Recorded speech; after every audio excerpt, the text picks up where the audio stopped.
ನಮಸ್ಕಾರ ಎಲ್ಲರಿಗೂ.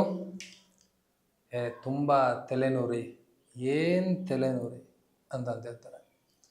ಏನು ತಲೆನೋವು ಅಂತ ಹೇಳ್ತಿದ್ದಾರೆ ಇವರು ಅಂತ ಅಂದ್ಕೋಬೇಡಿ. ನಮ್ಮದು ಈಗಿನ ಟಾಪಿಕೇ ತಲೆನೋವು, ಅಂದರೆ ಹೆಡೇಕ್, ಶಿರಶೂಲ ಆ್ಯಂಡ್ ಇದ್ರದ್ದೇ ಕೊಲಾಟ್ರಲ್ ಬರ್ತವೆ. ಏನಂದರೆ ಮೈಗ್ರೇನ್ ಅಂತ ಹೇಳ್ತಾರೆ, ಆ್ಯಂಡ್ ಅರ್ಧಾವಭೇದಕ ಅಂದರೆ ಹಾಫ್ ಹೆಡೇಕ್ ಅಂತ ಬರುತ್ತೆ. ಸೊ ಇದರಲ್ಲೆಲ್ಲ ನಾವು ಯುದ್ಧ ಕರ್ಮ ಮಾಡ್ತೀವಿ. ಓನ್ಲಿ ಇದರಲ್ಲಿ ಅಷ್ಟೇನಾ, ಏನು ಬೇರೆ ಕಂಡೀಷನಲ್ಲೂ ಮಾಡ್ತೀರಾ ಅಂತ ನೀವು ಕೇಳಿದ್ರೆ, ಈವನ್ ನಾವು ರಿಫ್ರ್ಯಾಕ್ಟಿವ್ ಇಂಡೆಕ್ಸ್ ಅಂದರೆ ಐಸೈಟಲ್ಲಿ ಏನಾದರೂ ಚೇಂಜಸ್ ಇರುತ್ತಲ್ಲ, ಆ ರಿಫ್ರ್ಯಾಕ್ಟಿವ್ ಇಂಡೆಕ್ಸ್ ನಾವು ನಾರ್ಮಲೈಸ್ ಮಾಡೋಕ್ಕೂ ನಾವು ಯುದ್ಧ ಕರ್ಮ, ಅಗ್ನಿಕರ್ಮ ಮಾಡ್ತೀವಿ. ಓಕೆ, ದೆನ್ ಯಾವ ರೀತಿ ಅಗ್ನಿಕರ್ಮದಲ್ಲಿ ತುಂಬ ವ್ಯಾರೈಟೀಸ್ ಆಫ್ ಅಗ್ನಿಕರ್ಮ ಇದೆ. ಏನು ಶಿರಶೂಲ ಅಂತ ಹೇಳಿದ್ನಲ್ಲ, ಶಿರಶೂಲ ಅವರು ಮೈಗ್ರೇನ್ ಮತ್ತು ಇಲ್ಲಾಂದರೆ ರಿಫ್ರ್ಯಾಕ್ಟಿವ್ ಇಂಡೆಕ್ಸ್.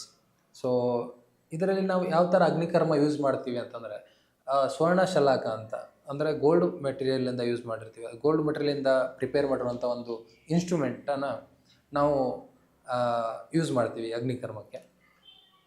ಅದು ಹೇಗೆ ಮಾಡ್ತೀವಿ, ಅದರಿಂದ ಏನು ಬೆನಿಫಿಟ್ಸ್ ಇದೆ ಅಂತಂದರೆ, ಒಳಗಡೆ ಇರುವಂತಹ ನಿಮಗೆ ನರ್ವ್ ಆ್ಯಕ್ಟಿವೇಶನ್ ಆಗುತ್ತೆ. ಆ್ಯಂಡ್ ಪರ್ಟಿಕ್ಯುಲರ್ ಪಾಯಿಂಟ್ಸ್ ಇರುತ್ತೆ.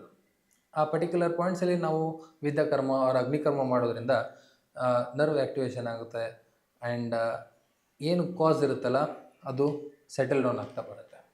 Okay, so this is the speciality of ಯುದ್ಧ ಕರ್ಮ ಆ್ಯಂಡ್ ಅಗ್ನಿಕರ್ಮ ಇನ್ ಶಿರಶೂಲ or migraine or refractive index. Okay, ನಮಸ್ಕಾರ.